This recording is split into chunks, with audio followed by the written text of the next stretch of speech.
A very great morning to you watching Westnile Television. We thank you for joining us this morning.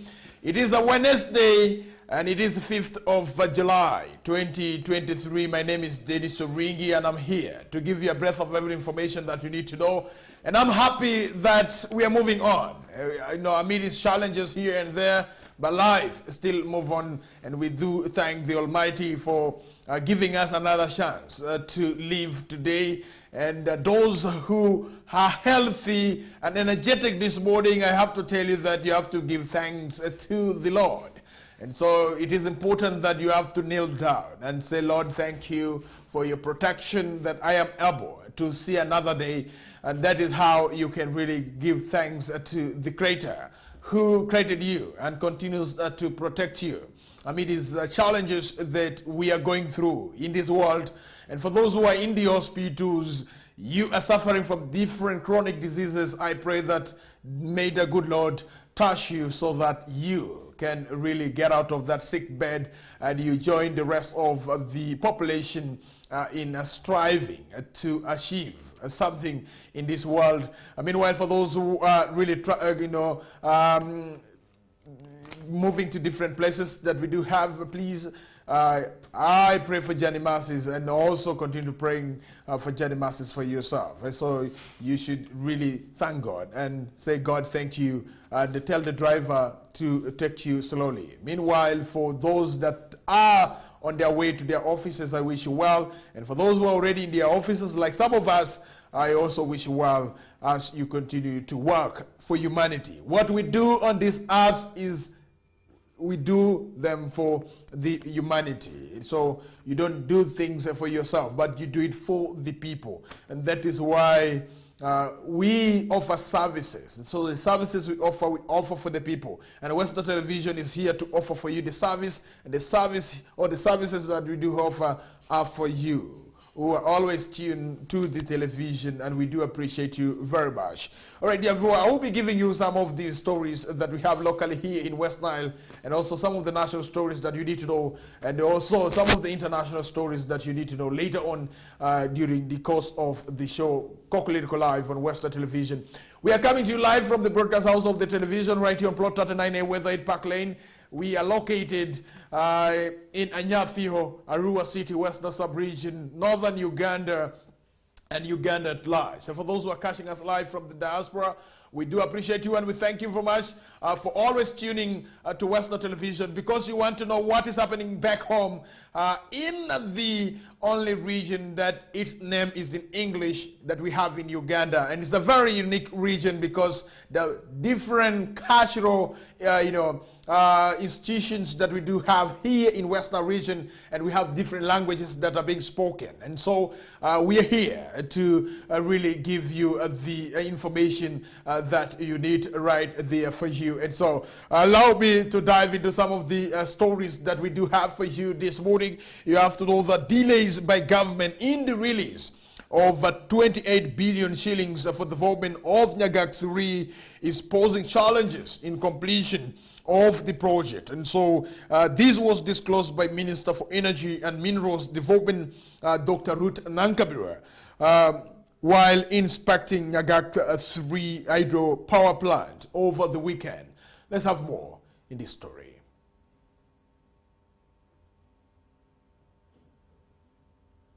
Currently, work prospect at Nyagak 3 stands at 94% as anxiety among people of West Nile to have industrially reliable electricity continues. I must say that I'm impressed that despite the fact that we as government are not fulfilling our part of the grant that we are supposed to give, the developer has continued to find ways of borrowing money and making sure that work does not stall. So, and I want to applaud them for that. And also pledge that I will continue interacting with the Ministry of Finance to make sure that the promise that the President made when he visited West Nile recently to give the remaining money, which is about 28 billion shillings, that pledge is given. So I will interact with finance more. To that effect, the target of completion of Nyagak 3 power plant is expected to be September 2023 if the government releases funds to the contractor timely. Give the money. It's unfortunate that we've been slow on this. So to the people of West Nile, continue being patient as you watch the developments. On the evacuation plans and transmission, yes, again, my ministry is supposed to make sure that the lines are in place. And the substation which is going to receive power from here is Nebi substation. Nebi substation is at about 90% completed. This place is about 94% completed. Targeting September 2023, that is if if the developer receives the money from government, the 28 billion shillings. Kumar Reddy, the resident engineer, explains the level in which the hydropower plant is. Now almost we completed a dam, pipe conduit, surge tank and penstock line, powerhouse. We are doing now commissioning works like electromechanical works and hydromechanical works. So in electromechanical works, we are fixing the turbines all in a draft tube, all in place, where alignment is in progress. And we received all the electrical related panels and all brought to the site. We are at the critical stage of the erection commissioning. So due to funds delay from the government, as Minister says, due to that we are facing some funding problem from the developer side. So due to that some material we see developer has to buy supply materials to the contractor and he has to do the construction activities. So due to that cash flows, funding delays, so it has been delayed for some delays. If funds releases now, so we can able to cap up that's up to September, we can complete the project for the commissioning. Dr. Ruth Nankabirwa, however, urged people of West Nile to continue being patient as government is putting more efforts to see the power plant done. And we know that probably this year, 2023, will see Nyagak being commissioned. We are trying our best to make sure that we stabilize the power in West Nile. According to Isaac Otemgiu, Member of Parliament for Padire County, Nebi District, missing many deadlines for full connection of West Nile to the national grid is making citizens of the sub-region feel disappointed. We're actually a bit disappointed with the progress at which the electricity distribution and electricity connection in West Nile region is actually taking shape. First of all, almost 3 deadlines have now been missed. We had a deadline as early as last year around September, that one got missed. It was extended to December, that one got missed. It was extended to March, that West Nile will finally be connected to the national grid. That one has been missed. The next actually was supposed to be by the 30th of June, which 100% now we know that that deadline has been missed. So the issue for the minister coming to West Nile and moving around without members of parliament actually escorting her actually clearly shows that there is a loss in connection with us, members of parliament from West Nile. And we are actually not happy about this situation. Started in 2019, Nyagak Hydropower Plant 3 will generate 6.6 megawatts to add on to the 3.5 megawatts from Nyagak 1. Nyagak 3 Hydropower Plant project, a Government of Uganda project, is a public-private partnership worth $19.39 million. Denis Oringi, Westnile TV, Nilecast. All right, that is a story in regards to the construction of the hydropower plant Nyagak 3 that is in Zombo district. And for those who do not know, you have to know that currently West Nile is being supplied by the 3.5 megawatts that is being generated at Nyagak 1. And so to supplement the 3.5 megawatts, government of the Republic of Uganda entered into the public-private partnership with partners to really construct Nyagak hydropower plant 3, and this is to supplement the 3.5. And so the 6.6 megawatts that is being constructed at Nyagak 3, this will supplement the 3.5 megawatts, and that means that West Nile if Nyagak 3 is completed, will have 10.1 megawatts of power. And so this will be a very good power that can really contribute towards industrialization of the region. As we wait for the national grid to be connected, and according to the Minister of Energy and Minerals Development, Dr. Ruth Nankabirwa, he has urged the people of West Nile to be patient and watch as development takes its shape, and wait for the connection of the region to the national grid. And the question is, when will West Nile be connected to the national grid? It is a question that we shall continue to ask, because this is not the first time that I am asking this some question. They have given us a different deadlines over deadlines, as it has also been confirmed by the area member of parliament for Padire County, Honorable Isaac Otimgiu, and also other members of parliament and locals can attest to this, that this is not the first time that the Minister for Energy and Minerals Development making promises, deadlines over deadlines, and the deadlines cannot be achieved. And the question is, what could be the problem? One of the problems has been highlighted by the the resident engineer that is none other than Reddy, who is at Nyagak 3 taking on the construction. And he says that the partners have been borrowing money, and it is now government of the Republic of Uganda to supplement what the partners are really borrowing. And you have to know that it is a consortium, a project that is being undertaken by government of the Republic of Uganda and partners. And so, according to the Minister of Energy and Minerals Development, 28 billion is needed from the government of the Republic of Uganda. I can remember vividly in 2021 when the minister also took a time to go to Nyagak 1, and that was on 23rd of December. I was part of those who visited Nyagak 3 together with the minister, and I can confirm to you that the minister at that time said they have to look for 22 billion from the government of the Republic of Uganda, and that was in financial year 2021-2022.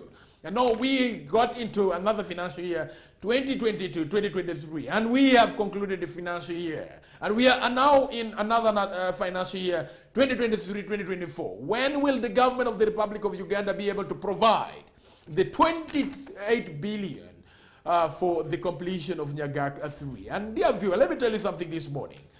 Nyagak 3 will be commissioned together with the national grid, and this is something that we need to know, because the Nyagak 3 will be connected to the substation that we have in Nebi to really, supplement the power that will be tapped from the national grid. And for your information, the national grid that we are urging for will be connected to the two substations that we have in West Nile, and these two substations can easily export power to the Eastern Democratic Republic of Congo. And you have to know that last week, on behalf of government of the Republic of Uganda, ministry officials that include even Dr. Ruth Nankabirwa, they were able to sign what we call the agreement between the government of South Sudan in saying that the towns in South Sudan receive the power from Uganda in for sale. And so the 308-kilometer power line that will be extended to South Sudan will provide good revenue to the government of the Republic of Uganda. And this can also happen to the two substations that we have here in West Nile. Government can easily extend powers to Eastern Democratic Republic of Congo, and we have big towns in the Eastern Democratic Republic of Congo that need power, and the power to reach there has to go through through West Nile, and the two substations will really serve a very big deal to see government selling power to the Eastern Democratic Republic of Congo. And so that is something that you need to know, and we have to be patient. And around 29 pylons have already been erected, and there are some areas that have not yet been erected with pylons, and so these are issues that we need to really look into. And so according to the Minister for Energy and Minerals Development, she said that there are some people who have not really accepted the amount of money that has been valued by the chief government valuer. And for your information, the chief government valuer is a West Niler. He hails from West Nile, and he hails from the Greater Nebi, and so that is something that you need to know. And so the people say that no, this amount of money is really very small and we cannot accept. And there was a bigger shot in this government across the Nile, in the district of Noya, who never accepted the pylons to pass on his land. But after having series of meetings and promises here and there, so finally he accepted that the pylons can pass on his land, and his land is like a farm. And so that alone also dragged connection of West Nile to the national grid a lot. And also another businessman in Pakwaj, who never allowed the pylons to pass in front of his hotel because it would really scare his customers from getting access to his hotel. And I believe that he has been talked to. A series of meetings have been organized to convince him to accept. And so that has also been done. And also you have to know that some individuals also along the way, you know, from Nebi, from Pakwash to Arua, they have also said, no, we cannot allow, you know, the pylons to be erected on our land. If government cannot compensate us fully at the amount of money that we need from government of the Republic of Uganda. Here now, Dr. Ruth Nankabiro is telling you, allow the government project to be undertaken while you wait for the compensation. You can go to court, and that is the advice that government is advising these individuals who do not want the pylons to be erected on their land. And so for those who are not satisfied with the amount of money that has been issued by the chief government valuer, you can go to court as government takes on the project. And so it now calls for collective responsibilities from all the stakeholders in West Nile to see how we can really engage those who are really delaying the project of connecting the region to the national grid, so that we are connected to the national grid. If we do not really join hands together to forge ways forward on ensuring that the region is connected to the national grid, then the people of South Sudan will be the first to enjoy the national grid that we have been anticipating since time immemorial. And so that is something that you need to know. All right, therefore, we'll be connecting to Paida, where we have registered a case of mobile money, robbing, and the mobile money operator has been stabbed. Currently, as I talk right now, he's nursing injuries at Nyapea Hospital in Zombo District. And we shall be getting to Alfred Jawoko, who is in Paida for us, and he will be reporting for us on what exactly happened in the night of yesterday in regards to the robbery that took place in Paida, that is town council right there. And so let's connect to Alfred Jawoko, who will be giving us updates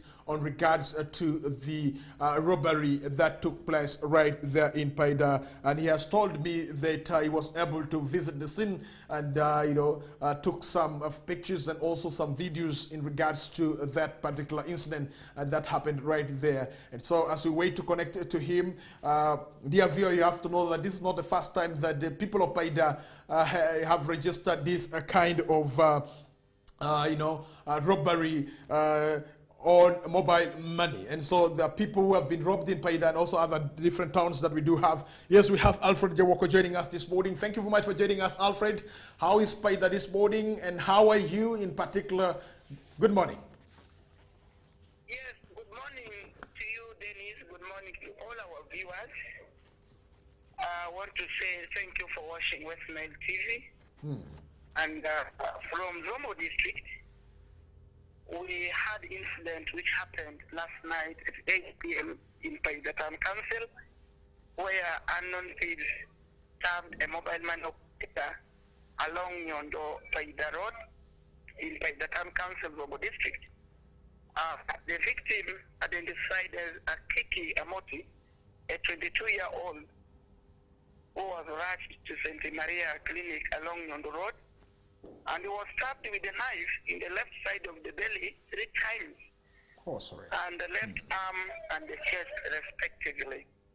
And I want to put attention that Amoti told me as I visited last night, he said the 3 men just approached him. One of the suspects is a known face to him. He's a daily customer. They went and attacked him. They demanded for mobile phone, and they took 3 million shillings. They walked away with. I think Amoti said the attackers were 3 in number, and one was his regular customer I did mention. The incident happened at around 8 p.m. and some eyewitnesses who preferred not to be mentioned, they said the suspects came through one of the dark corridors in the town.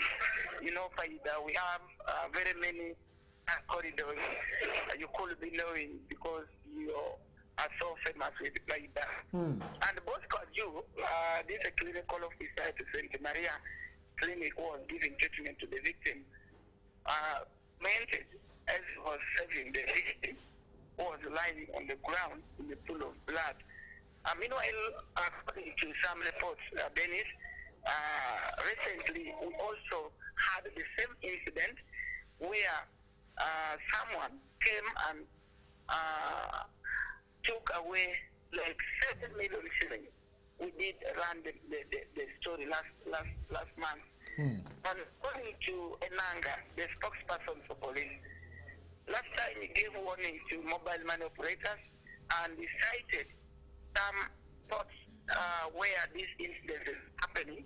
Like in Zombo district, we have Padaya Town Council, Zombo Town Council, Pagita Town Council, War. All these places are being attacked. And the message from Deputy RDC Zombo district, Grace Atin, I spoke to her this morning. He advised mobile money operators they to close very early, like at 7, because for them they don't have security. You know, most of these mobile money operators, most of them close very late, like at 10, 11, 9, which puts their lives at risk. So this is what is happening in Taida right now. As I talk, the victim has been referred to Holy Family Hospital, Nyapea, for further treatment. And again, yesterday we had the Bishop, the Most Reverend Dr. Kazimba Mpalo. He addressed the congregations for his last visit to the Anglican House. In his message, he advised parents and Ugandans who have their children abroad, they should be very careful, because now in Western countries, they have new syllabus on homosexuality. The Bishop further went ahead to advise married couples to be faithful. So today, it will be at the Biko Prayer Mountain. I will finalize today and proceed to Madi and West Nile Dam. All right. Thank you very much for the update, Alfred Jawoko. Thank you very much. And again, I want to appreciate you and all our viewers. All right, thank you. All right, we have been speaking to Alfred Jawoko, who is in Paida for us in Greater Nebi, and giving us a breath of heaven information that you need to know in the Greater Nebi, and we do appreciate him for always, being on ground and giving us the accurate information, because we are here to give you accurate information, not to rumor monger. I am not a rumor monger, and he is not a rumor monger as well. And so that's what you need to do. And so he has really informed us of that particular incident, and we shall be able to follow up on this particular story from different, sources to really have a conclusive reports that will come your way at exactly 7 p.m. in our daily Nilecast, the news hour that comes your way every Monday through Monday here on Westnile Television with Christian Okumuringa, plus other stories that the newsroom will be working on. And we do appreciate each and every person who contributes to our news hour here on Westnile Television, and we urge you to really be part of the news development here at Westnile Television. And you can as well give us tips and information in regards to what is happening in your community using some of the contacts that we do have on our screen that scrolls each and every time. If you don't have any contact of the Westnile Television staff, make sure that you get in touch with us. You can really write to us formally using the email, and also get to our social media platforms, the YouTube, the Facebook, and also the Twitter handle to request for the contacts of the person that you want to really coordinate with or inform about maybe some issues that are taking place in your society. Away from Paida, Zombo district, back to that is Marasha district. You have to know that the Deputy Resident District Commissioner of Marasha district local government, Koliba Kotevu, has affirmed the district has launched enforcement of the presidential directive embedded in the executive orders number 3 of the 2023, banning the large-scale dealing in forest products to conserve the environment, putting an end to cattle rustling. According to Koliba, the Security Committee, with the support of the local leaders, have impounded 112 bags whose owners are yet to be traced. Frederick Dramadri reports more on this story.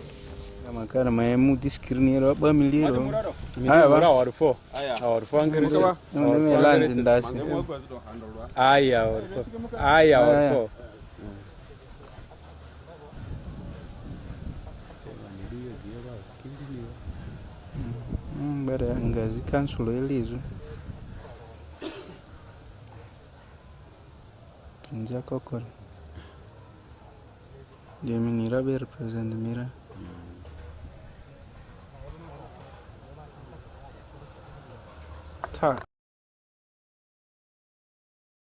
Charcoal that have been impounded from Marasha District Local Government, and it has been confirmed by the Deputy Resident District Commissioner Kotevu right there for you. And so you have to know that President Yoweri Kaguta Museveni recently issued what we call the executive order banning what we call the sale of large scale of sale of charcoal in northern Uganda, and also issues to do with the Balalo who have invaded the north, and also the issue of cattle rustling that has taken the center stage in Karamoja region. And so President Yoweri Kaguta Museveni did not mince his words right there when it comes to protecting the environment and also protecting the Wananchi. And so President Yoweri Kaguta Museveni issued these executive orders. I do not know how other districts are implementing these executive orders. We shall be able to find out whether Pakwashi district is on tours in implementation of the executive orders that have been really written by the President of the Republic of Uganda. What about Nebi district? Are they implementing the executive orders, or they are just trying to do what they think is right for them, but not what the president thinks is right for the country? And what about Sumbo district? Are they implementing the executive order? And these are some of the issues that we need to find out and bring to your attention, whether the district leadership they are up to speed in the implementation of these executive orders that that were issued by the President of the Republic of Uganda. All right, away from that, back to Arua City. You have to know that 21 domestic violence cases have been registered in the month of July at the Child and Family Protection Unit of Arua Central Police Station, exciting, authorities. Assistant Inspector of Police in charge of Child and Family Protection Unit, Drishiru Christian, blamed culture as a factor contributing to the lower cases registered at the station. Let's have more on this story. Few cases of domestic violence have been registered in the month of July at the Child and Family Protection Unit of Arua Central Police Station, exciting authorities. As per the report from the unit, in the month of June, the entity only managed to register 21 domestic violence cases compared to 31 registered in the month of May. Assistant Inspector of Police in charge of Child and Family Protection Unit, Richiru Christine, blamed culture as a factor contributing to the lower cases registered. In Lubara, people believe when you report a case to police, they are rude, whereby the children will have some misfortune, so they fear to come. If they prepare to come, the parents will, or the relatives will stop them, but don't go to police. Let us handle this issue at home. They don't marry the police. Marriage is done at home. So they don't have to sign up. Instead of reporting, they don't come. And we cannot go to their homes now to look at them because we don't know them. You will only get a report that so and the issue. Instead of reporting, the relatives stop him or her from reporting the case. Teacher Christine also lamented the challenge of late reporting, where some victims take long to report their cases to police. And the most thing we also have it is late reporting of cases. People in most cases take time to report when at times the evidence is destroyed. Like when it is assault. Somebody has been injured badly, the wound is open wound. If we report immediately, police will give you a form 3, you go to the doctor examines you, they give you medication at the right time. Now when you take time like 1 week or after, somebody can overleap and then end up dying. Or the wound ends up becoming septic. Yet if he was to report in time, at least he would get proper medical care when he's referred to the facility for medication. Late reporting of cases, and some not even reporting completely and they die silently. These are the things which we get. Men equally can be victims of domestic violence, but due to pride and fear to be underlooked by society, men shun to report the cases. Farish Majid, Westnile TV Nalkas.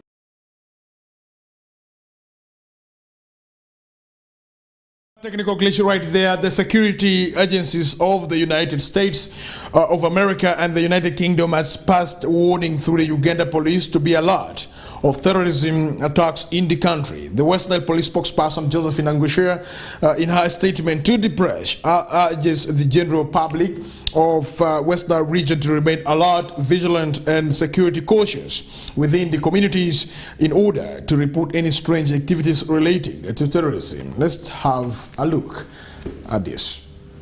The security agencies of US and UK are saturating the information on social media. We therefore urge people to take these warnings seriously and do all possible things to ensure that we deny avenues for terrorists to carry out their deadly missions. So as police, we are prepared to secure the public, to ensure that these attacks do not take place in our communities or within our areas of jurisdiction. So on the other side, we urge members of public to be vigilant and security conscious all the time in public places and also within the communities, so that any strange faces, strange activities, strange behaviors are reported to the nearest authority for proper investigation and prevention. Because when members of public are not vigilant, these things can easily take place. Such acts of terrorism can easily take place within the communities when people are not knowing or when they are not even sharing. For instance, they can begin conducting secret meetings within the communities. They can begin doing secret activities, movements at night, which people are not reporting. And in case people do not report, they can easily use such avenues to strike and commit their deadly acts within the communities. Therefore, we urge the community members to be vigilant and report. Then on the other side, we urge LUCs to be in touch with the authorities.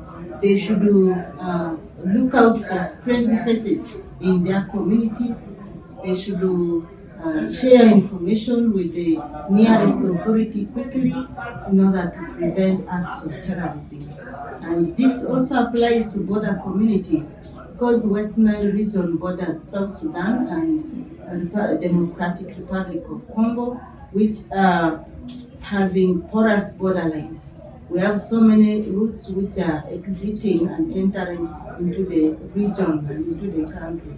So as the security, we are already conducting surveillance to secure those porous borderlines, but we urge the border communities and the LUCs within those border areas to be conscious and report suspicious or strange faces which are entering into the country to the nearest authority for possible follow-up and prevention of any other act that might occur after such entries into the region. All right, thank you very much, Senior Superintendent of Police, Madam Josephine Angushia, the police spokesperson for Western Sub-Region, for that information that you have shared with us and with the members of the public. And I believe that we shall be able to take the information seriously. Let all of us be on alert. So in security, if you are on alert, it's a very good one. I can remember vividly when I was in primary and I had joined, that is, the scout group.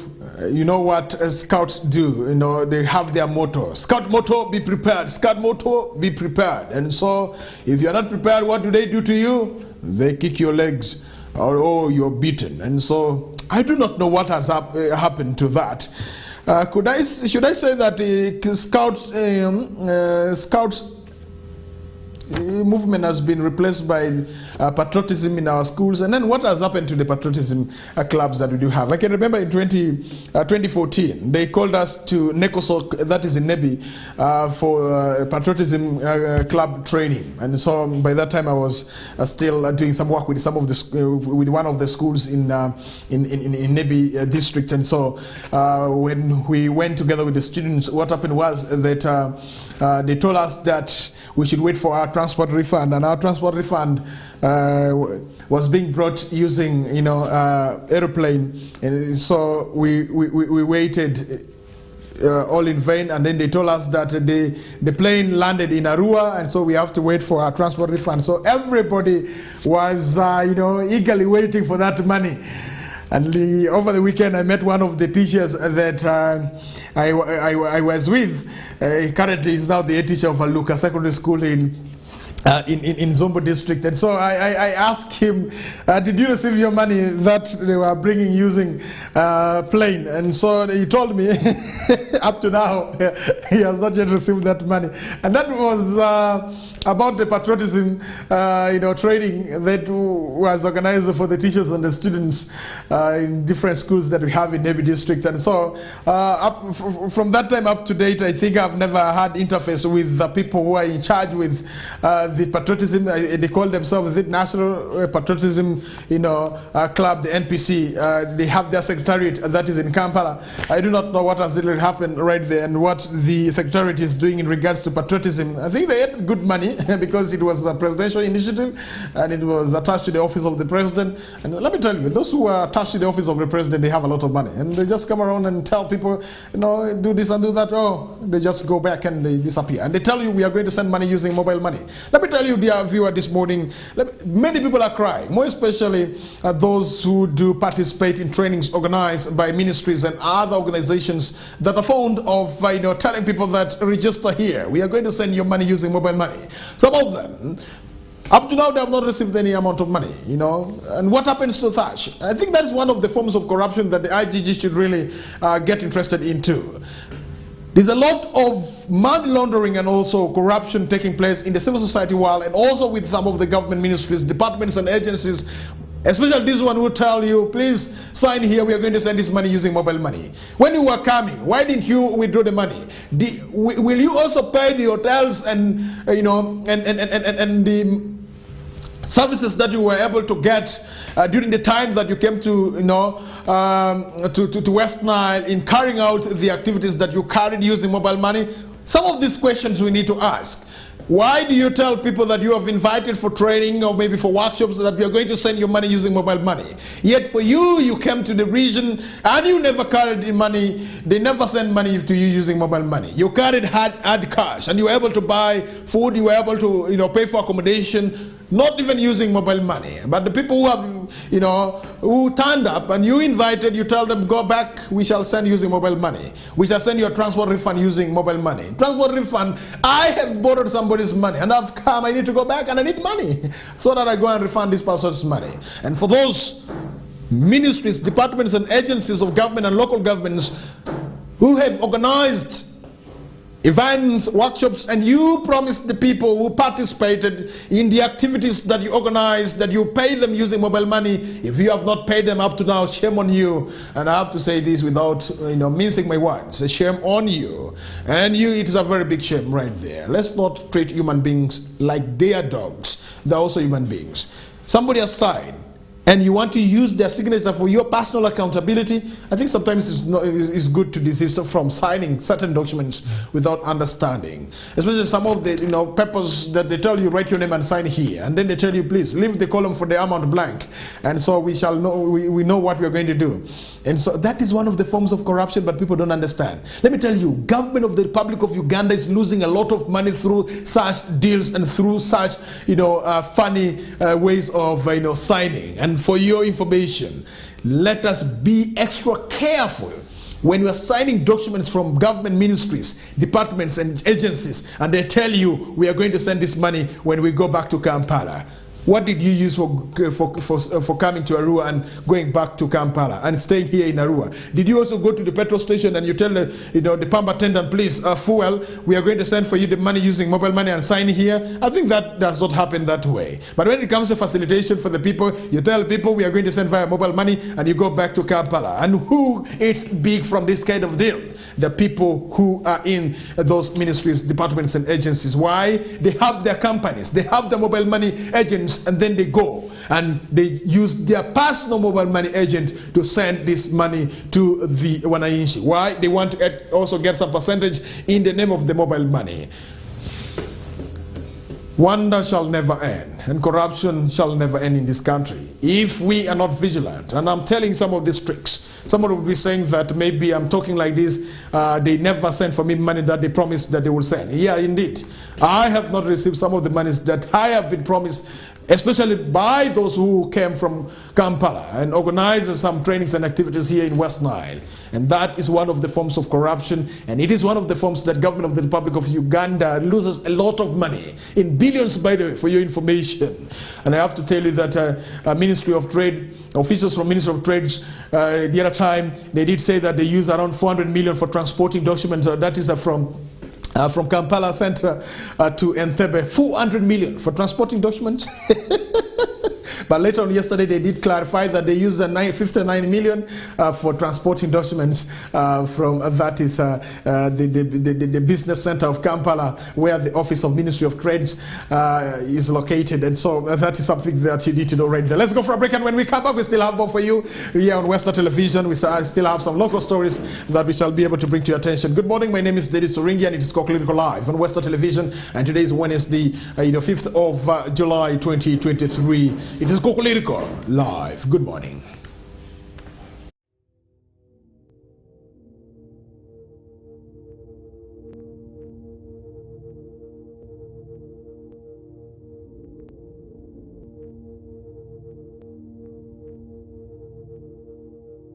Westnile TV, lighting up the region.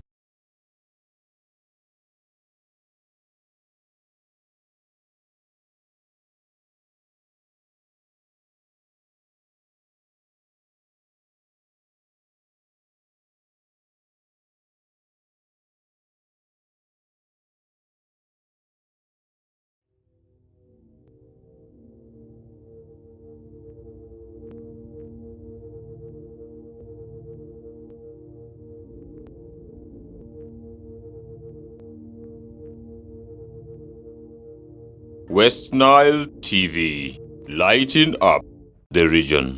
Get more for less on StarTimes this Easter season. Cartoon channel for best children entertainment. New global series. Local drama on Makula TV and football all around the world. Simply make weekly or monthly subscription and enjoy upgrade to the next bouquet. For classic or super bouquet customers, subscribe for a month and enjoy 5 days extra. Family time with StarTimes. StarTimes is regulated by UCC. Yeah! Sedani Hype is the latest. And if you love it, take it down low, take it down low. Vibe we need.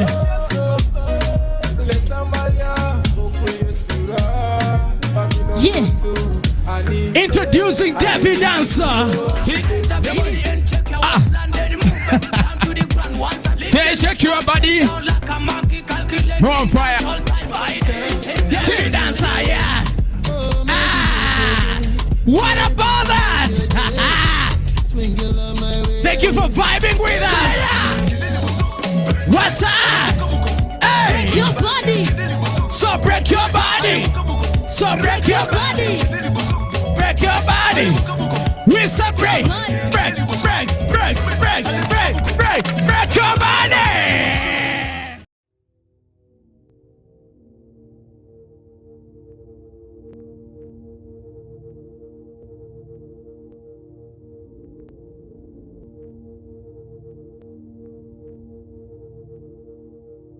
Westnile TV, lighting up the region.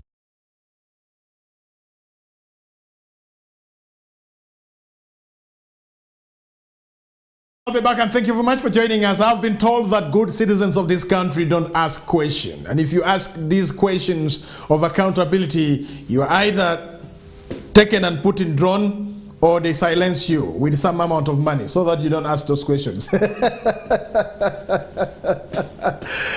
so let's continue to ask those accountability questions, my dear. Let me tell you something here. Good things are supposed to be owned by government. But in Uganda, it is contrary. Good things are owned by individuals. It's only bad things that are owned by government. I am not saying that what government has are bad. But the states at which they are in a dilapidated state. Let's talk about the hospitals that we have in some of the regions. They don't have medicine. They don't have, the equipment that are supposed to be used. Let's talk about the transport system, the roads that belong to the government. The roads are in a dilapidated state that needs to be refurbished. And so I think, why can't we have a discussion about the privatization of things here in our country, Uganda? I see each and everything has been privatized, and government has, has a few things that they boast of. And what has happened to those things that were owned by government in the past? Currently, I see they are being owned by individuals. And so we need to have conversations around that. I have been told that in Addis Ababa, that is in Ethiopia, good things are owned by government. And in Uganda, it is contrary. Good things are owned by individuals. Why can't we also borrow leaf from Ethiopia and see how we can really adopt to those good things that have made Ethiopia, more especially Addis Ababa, that is the headquarters of the Organization of the African Union.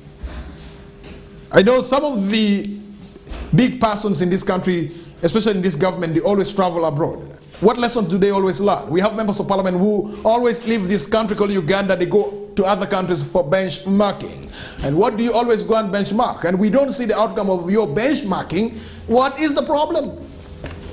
And so we need to have the conversation around there. How can we, shape the conversation of development in this country? What is working out for people in Ethiopia, for people in Kenya, for people in Tanzania, for people in Zaire, for the people that in Nigeria, for the people that are outside Africa? What is working well for them, and why are they achieving those things? Why is it very hard for us to achieve here? Government of the Republic of Uganda spends a lot of money to these leaders, more especially the members of parliament, who travel outside Uganda for benchmarking and to go and borrow leave, more especially good practices when it comes to development and also issues to do with humanity. But we don't see some of the information and also good practices that these members of parliament go and get from outside countries and being implemented here in our country, Uganda. In other words, we see the same problems continuing year in, year out. What could be the problem, and how can we solve those problems is the conversation that we need to have at this particular time. Remember, the financial year 2023-2024 is talking about the 52.7 trillion, and this amount of money is supposed to be used for both recurrent and non-recurrent development that we do have here in our country, Uganda. And I've been told that part of the money has to go for what we call paying external debt, and also the domestic debt that the government of the Republic of Uganda was able to borrow. I've been told that 17 trillion of the 52.7 trillion will go to pay Deni. Inaluru washinia ya Deni. Trillion apara biro beshibe ukare misholo Deni magamento mingo mi Uganda be ukare megamo. Egamo ngeyo or mle mokadhu ento Deni mubere ukare mutie mujogre iwi gamento mingo mi Uganda. And adar ni nyange gamento mingo mi Uganda utie ku Deni maramo trillion pira ngwen ko pay eno sende mako gamento mingo mi Uganda be ukare misayo kudi bang anyuli ngo mi Uganda ni sholo Deni enine pien sende magigamo gibere ukare metimo gotish eyore matongtong mikelo dongo ngo mi Uganda enne. Edong ikum slingi trillion pira bishu ariyoto na biru magamente bingo mi Uganda dar ni keta toti shalo slingi boma kujibedu ukare biti yukude orole manyen manong wadaro ni chako di mirabiru ma eni ma obe shibedu ukare bitu mi ormo bini du ini du pira dekpa du mirabosel ute slingi boma kugamente bingo mi Uganda bedu ukare misai ibangwa wala nyoli ngo mi Uganda eni edong kao shok musoro giteka ni bini bengi na makibedu ukare misho kulushulu musoro o makishul pien sende magamente bingo mi Uganda obieko dojo namo yer niya obieko niya waramuti ku selingi trillion pira bishwari ento selingi nembe selingi ne ni bangwa o makogamento be ukare mesho ko ni tiuko kudul mashoko musori mingo me Uganda majulungu na Uganda Revenue Authority edong ango muti kana jay ango muti kana mitere donc chala nyole ngomi Uganda makobe ukare mineno ne wachulu musoro mamwa ni ketu gamento be ukare minwangu silingi trillion pirabishu arioto na biru dineno ne sukuru ore yat ngudi ko yigma tongtong ba gamento mautie umakobe ukare bi wotu maber donc ene in ene an ni deku shingwa kara selo ni neno ne ya ni konyu kor gamento aberu ukare me yero ne ya ingomu kende piny mabesho mautie ngombe makanyo benani film benani video benani la bangia matungtung otie nya piny mabesho eno tie piny bagamente ento ngombe Uganda piny mabesho otie piny badhano bagamente ngo edong dhano eni giyubo piny mabesho giyubo hotel maber giyubo gitie ku yori mi transport matungtung magitie ko dhano gisholo sende bag dhano enne ka dhano enne magisholo gamente chalo mosoro keto yori mi rayo lim ni gamente beretu on peku madit sana pien jumo kene togin wang misholo musoro jumo kene ke shingi yot misholo musoro ne e juma togin wang gitike ni ketu ngomi Uganda tika na dongo ngo pien gitike ni sholo ngo musoro mando gifoyo ngo gamente pe miko igi kare ni ama kiberu kare bitimo koloka magitike ni timo e kai tie ku koloka pasukuru yabo sukuru dupa ngomi Uganda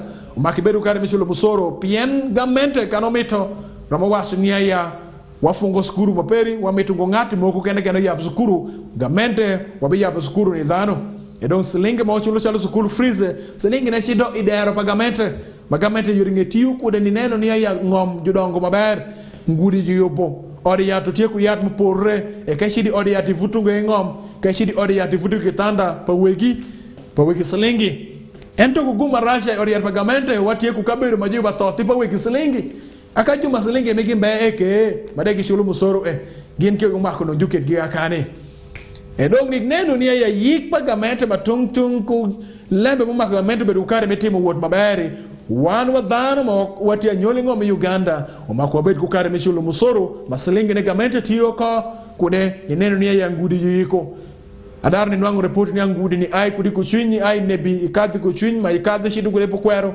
wangudi ne rush e district minde bi ku district mi pakwash umako bedu kare me yabu weguni neno ne yangud ne uyubo maber pien mandor motokare manwango tero kuloka ipokwero e auction motokare obedu kare mi moko kat keshu ngoba chengutie kan rieny do tata ento motokare moko isheng robo majala motokare moko oro e don kai ikabedu maperi motokare moko oro nyudne ya tish uteka woto mabera kechango wakwa district mi pakwach uyub ngudi ma uti itero tool pien motokar magiteka ne tero jam kuloka e trading center matongtong itenge mi pakwash giteka ne moko umakwane nia ya wayobo ngudi ne maber pien dano ma eshane magitiu ku ngudi esha gende gisholo musoro yori matongtong genyo gramo shulengo shalo kid miteka ne shule kure pien juteka ne shule musara manga mene teka ne shule slingi pitish miteka ne timo gin gisholo musoro megi wilo nyokadu e wilo motara e wilo nyo de modek ni wilo sabuni ge ginde umako ginenia ya ngudi magitie kan tiyo ka obtie maber pien ginde gisheka ne sholo musoro edong umako wadiko shingwani ya umako neno nia ya wacholo musoro karo gamento bedu kare menwa ngorolem trillion pirabisho ya tona biro nikato lamba sheko bedu kare mutu maber. I felt it is important that I should make this in local language for my people to understand the importance of paying taxes to this government and also the obligation of government in regards to really translating the taxes that the wananchi are paying in regards to service delivery. And so there should be a win-win situation. As the citizens continue to pay taxes, government has the responsibility and obligation to see that the roads, the schools, the health facilities, other services are proper, in existence. We cannot continue to pay taxes when we see the roads are still in dilapidated state. And we should say, it's okay, let's move on with life. That cannot happen because one person is losing, the other one is gaining. And for us to join hands together to develop this country, each and everybody should be at par. And issues to do with service delivery should be equal. The equal distribution of resources is very important in the development of a country, in a country where distribution of resources is based on those factors that then it contributes negatively to the development of the country. Let's get to that is Yumbe district, where the pupils in Goboro Primary School in Goboro Parish, Kochi Sub-County, Yumbe district, have cried out to the government of the Republic of Uganda to come to their rescue in support of building classrooms in order to retain pupils at school. Alan Onzima has more on this story. Goboro Primary School in Yube District lacks adequate classrooms. Pupils in Goboro Primary School in Goboro Parish, Kochi Sub-County, Yube District have cried out to the government to come to their rescue in support of building classrooms for the schools. Primary 1 to Primary 4 are learning under trees, leaving them to abandon lessons in case of rain. Aya rawi duye deni ika mabugu nito amuri zomboro aya ama government kirika kaya maski nziria rosina dadi Mr. Charles Ahmed, the head teacher Goboro Primary School, said that they are facing challenges in school where the enrollment is high with 1,475 pupils and only the school operates with 9 teachers. And this year I already registered 2 who are pregnant.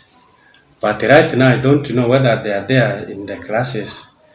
So maybe at the end of this year we may still have the number bigger. And the others drop out due to other conditions, which I cannot tell to you right now. So the girls, it is the girls who are dropping out seriously. Even though boys are dropping, but that one of the girls is so high, is so alarming.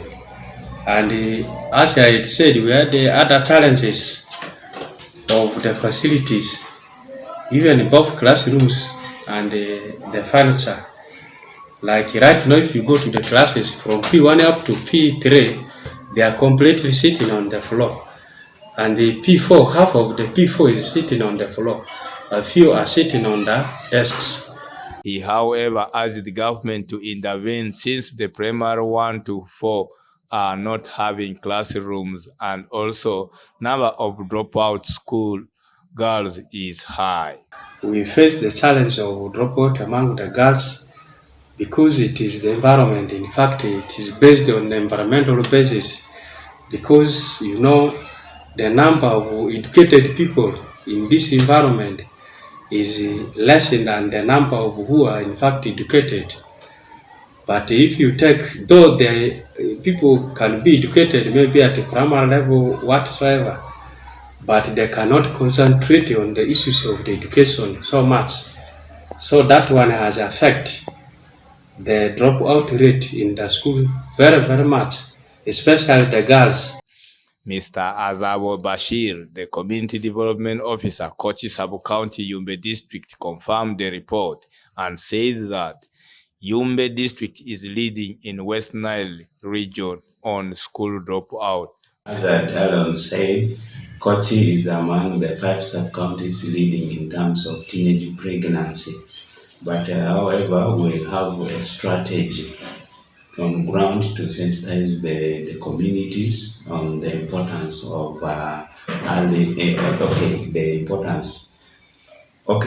to aware the communities on girls' child education. Currently, some kind of survey has been done in some primary schools, and we through Uganda Red Cross Society, where they have identified Lombe Primary School and Goboro Primary School to construct some facilities for these girls, especially the change rooms for girls. Yeah. Now, what is your appeal to the parents in terms of supporting these children? Yeah, my appeal to the parents as we go out for this sensitization to send, including even those who were impregnated during COVID time. Yeah, for us here, we believe in our culture. If a girl is already married or having a child, she does not have a future. What are you going to say about this? Yeah, these are the areas we most times emphasize the parents. As parents earlier on, that these girls are source of wealth for families. but equally we encourage them to send them to school such that they will bring them more wealth when they're educated. Thank you. Yes. Goboro Primary School also faces the challenges of a high number of school dropout. Reporting for Westnile TV, Onjima Alani, Ajumani, Nilecast. All right, thank you very much. That is the state of Goboro Primary School. That is in Kochi Sub-County in Yumbe District. You have to know that yesterday members of Parliament were able to query the quality of education that our learners are receiving in this country, and this leaves a very big, question to be asked: what is happening in regards to improving the quality of education in this country? And so the pupils of Goboro Primary School in Kochi Sub-County are urging the government of the Republic of Uganda to come to their rescue and really work on their classrooms. It seems the school has never received the new classroom block since a time immemorial, and so we urge the district leadership of Yumbe, and this reminds me of the money that was released by Minister of Finance for really improving the status of the schools that we have in this country. Remember the financial year 2021-2022, the COVID recovery money, there was money that was released by Minister of Finance to Minister of Education for really fencing off the schools during COVID-19. There are some schools that have not really fenced their schools. And what has happened to that money? We need to find out that. And also there was that money that was allocated majorly for infrastructural development in our schools. And what has happened to that money? We need to ask also the district leaders of the districts that we have in Western sub-region whether the schools were able to use that money appropriately for really infrastructural development in the schools that we do have. Government of the Republic of Uganda thinks about the people, but there are people who don't want to think about the people, and what they do is to really play about with the money. And so I believe that they will be able to really investigate. And according to some reports that we're getting is that some of the teachers have been arrested in some districts that we have in this country in regards to misuse of the Universal Primary Education Fund that government of the Republic of Uganda sends each and every quarter of the financial year. And remember, we are in the financial year 2023-2024 right there for you. Let's get to Omoro District in Acholi Sub-Region, Northern Uganda. The State Minister for Northern Uganda, Honorable Kuyoshin Grace Freedom, has tasked Omoro District technocrats to revisit enterprises of all parish development circles in Omoro District. This came after the minister discovered that most of the enterprises selected by the SACCO members benefiting from the PDM were out of the guidelines. Let's have more on that report.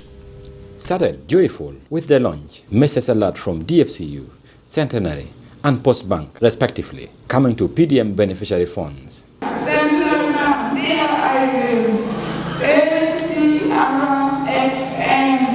Of 1 million.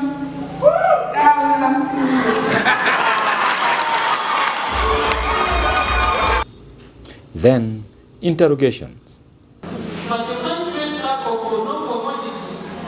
You should know the commodities for which you are creating the SACCO. Of course, as I told you, this allowance worked for enterprise development and the like were given customer extents of workers. So the business plans that they came about with were strictly from the customer extents of workers. The directive came to piecemeal. We are receiving from the Secretariat.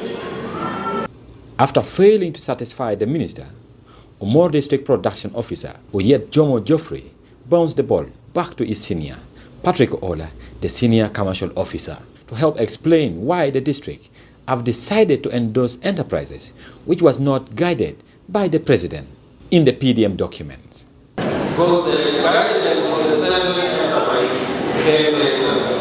But during the business planning, our team guided them on what enterprise to take. But their names. So what happened? Because they are not mentioning those enterprises. Because I think among them here you have this farming, you have I'm talking about soya beans, goats. Where did this come from? The minister later advised the district to revisit all the enterprises which were selected by the 65 SACCO group benefiting from Paris development model in Omoro District. For food crop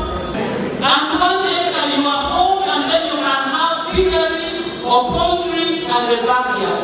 Because if you took coffee, coffee will bring close to 20 million and we shall get out of poverty. However, the woman member of parliament, Catherine Lamwaga, blamed this on laxity from other aligned ministries who did not play their role in time. But also I am aware that there are challenges that are beyond the technical people. For example, I have just learned that in one county there are only 2 extension workers, agric extension officers in one county. And of course these are areas that now PDM has got to, as we are now in work in progress, PDM needs to be supported so that we are able to deliver. I am aware that all ministries have been directed to play their complementary roles in supporting these projects to be realized. The Ministry of Public Service, local government have got to ensure that even Ministry of Agriculture needs to work out a modality and have in their budgets a program for recruitment, more recruitment of extension officers, agricultural officers, so that we have at least in every sub-county an agric extension officer, in every who are able to reach out up to the parish level. The parish chiefs needs to be taken through thoroughly on aspect of enterprise selection. The leadership of Omoro district blamed the misguide on enterprise selection to the uncoordinated guideline sent by various ministries, which others came late. Stephen Okello for Westnile Television, Nilecast. All right, well, thank you very much, Stephen Okello, for that report. We are talking about parish development model here. All right, you have to know that this is not the first time that we are having confusion when it comes to the issues to do with enterprise selections. And it is not only in Omoro district, other districts also have the same problem. And what needs to be done? It is quite unfortunate that we have different ministries that are involved in the implementation of the parish development model, and you have to know that the financial inclusion is one of the pillars of the 7 pillars of the parish development model. And what has happened to other pillars of the parish development model? Why are we leaving out other pillars and we seem to be silent? And so these are the conversations that we should be able to have. And so I believe that with the guidance from the State Minister for Northern Uganda, I believe that the leadership of Omoro will be able to improve on those areas that they have not done well in regards to the implementation of the parish development model when it comes to the enterprise selection right there. And so let's stick to what the government of the Republic of Uganda requires of us, especially the President of the Republic of Uganda. In his communication and in his speech that he has been giving us, he has been very clear. I can remember vividly when he came to Westnile and he was at golf ground here in Arua, he simplified the parish development model, and each and every one who attended the presidential address at golf ground here in Arua City went back satisfied with the message from the President of the Republic of Uganda in regards to the implementation of the PDM. And so where are the confusions coming from? And so we need to really go back to the drawing board and have a discussion. I know what people of Omoro can implement might not be implemented in my district where I come from, more especially at the lower belt of Nebi, talking about the sub-county of Kuchwin. And I know when it comes to goat rearing, I think I have a very long tick right there because the area supports goat rearing and also piggery. When it comes to other enterprises like coffee, the people of Kuchwin cannot grow coffee because the nature of the land alone cannot allow them grow coffee. Maybe cotton, but cotton cannot really change poverty because the people of Kuchwin, they have been growing cotton for time immemorial, and so they have to venture into other businesses. What they know well is growing cassava, and so they have been growing cassava, but they are still in that abject poverty. And what needs to be done? I think they have to really try other enterprises, guided by the government of the Republic of Uganda. And so the technocrats in Omoro district, you have a big role, you have a very big task ahead of you in really revisiting the enterprises that you have selected for the 1 inch who are supposed to benefit benefit from the parish development model. And so the beauty is that some people have been able to confirm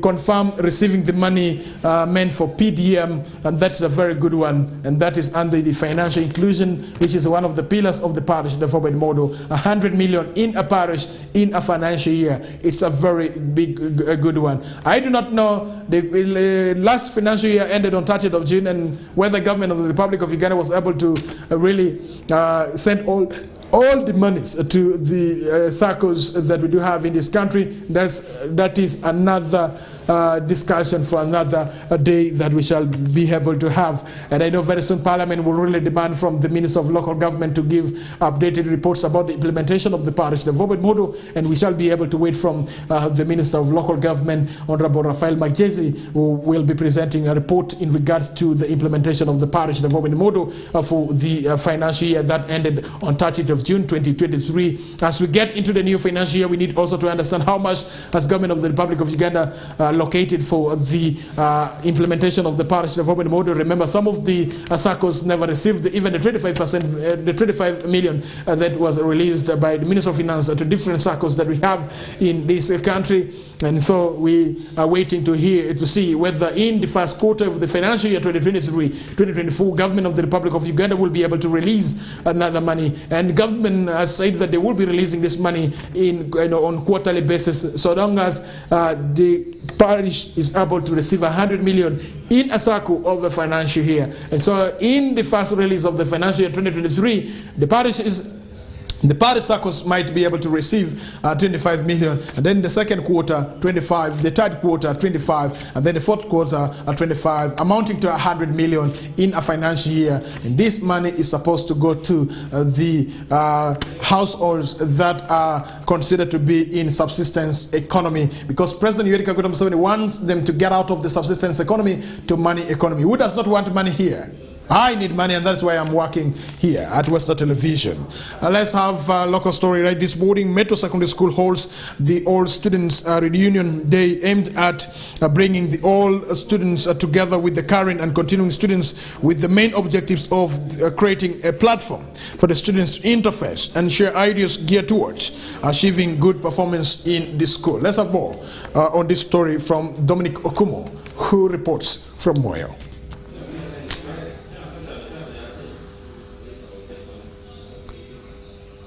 Metro Secondary School holds the Old Students Reunion Day, the function that aims at bringing the old students together with the current and continuing students, with the main objective of creating a platform for the students to interface and share ideas geared towards achieving good performance in the school and helping the students seek help from the old students through career guidance. The old students, under their umbrella body called the MESHA, which stands for Metro Secondary School Alumni, came together from far and wide to attend the school day and advocate for improved performance in the school. Mr. Luziga Peter, the head teacher Metro Secondary School, said last year the school did not perform well in both O and A-level examination, and this has made them to put in more effort to improve performance this year. Every effort is being undertaken to improve performance in national exams this year.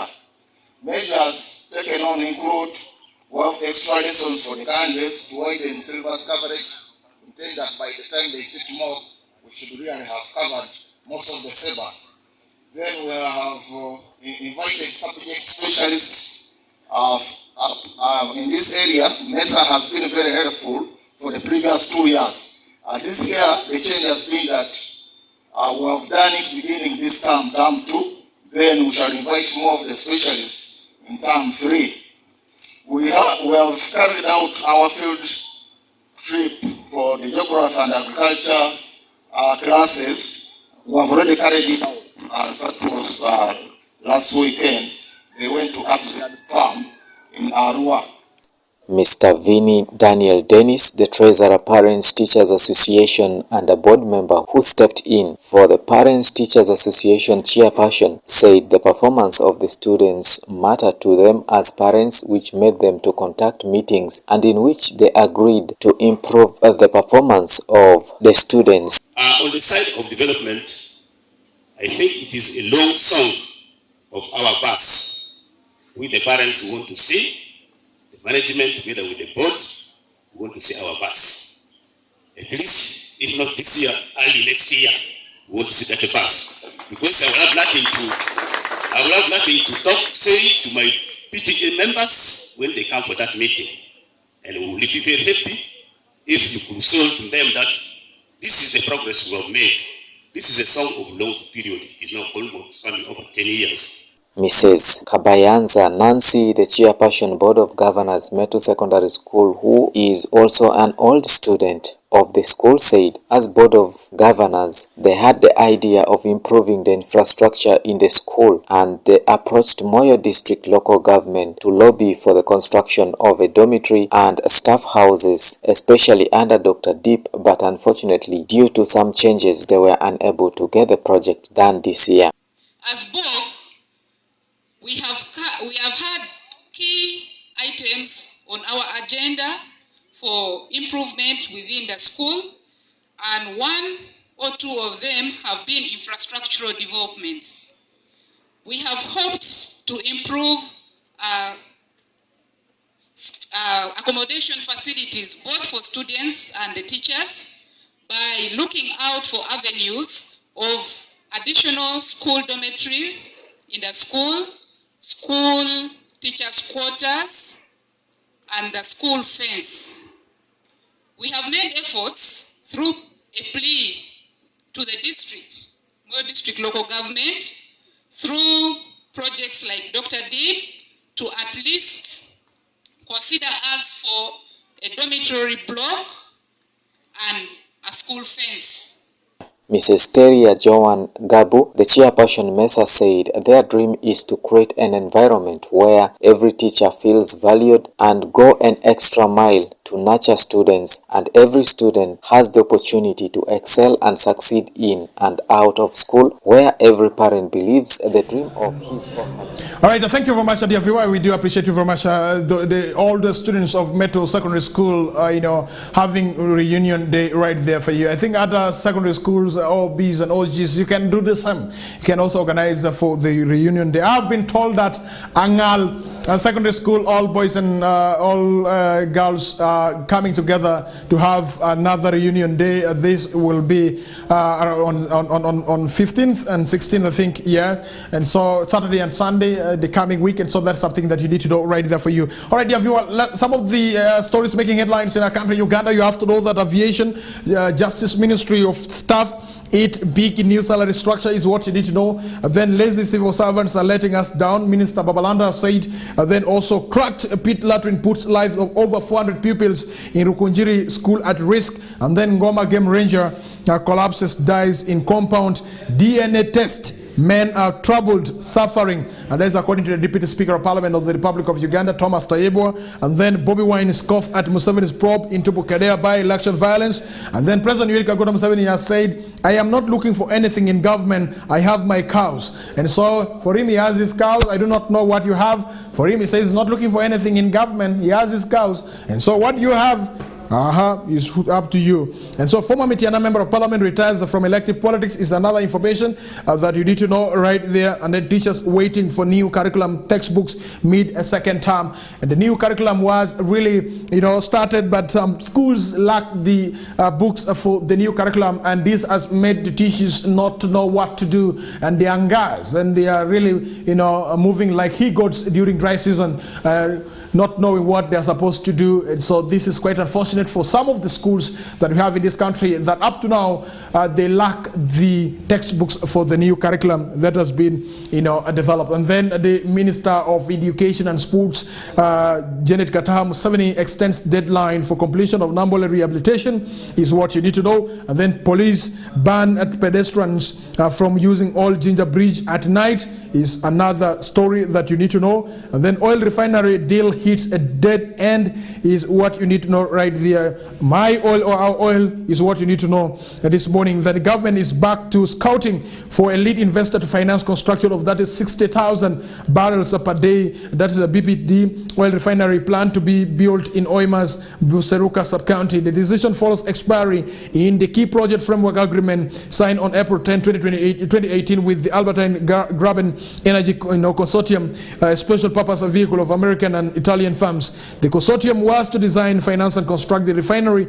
central facility in Uganda, and envisage hydrocarbon extraction and processing. And so officials have reportedly said oil production is expected to start in 2025. A timeline set following multiple previous deferrals is what you need to know. And so the PFA expired on June 30th when the GECs remained behind the schedule on key agreed obligations is what you need to know right there. Dear viewer, with those news making headlines in the dailies that we have in this country, you can get yourself a copy of Daily Monitor or New Vision and you'll be able to get the full stories right there for you. My name is Dennis Oringi. Thank you very much. 1 minute past the hour over 9 a.m. here on Westnile Television. Up next is Business Bank with Maurice Eriko on Westnile Television. Good morning. Catch me again tomorrow, Thursday, for the same program, KOKOLIRIKO, live on Westnile Television. Have the best of your morning. Good morning.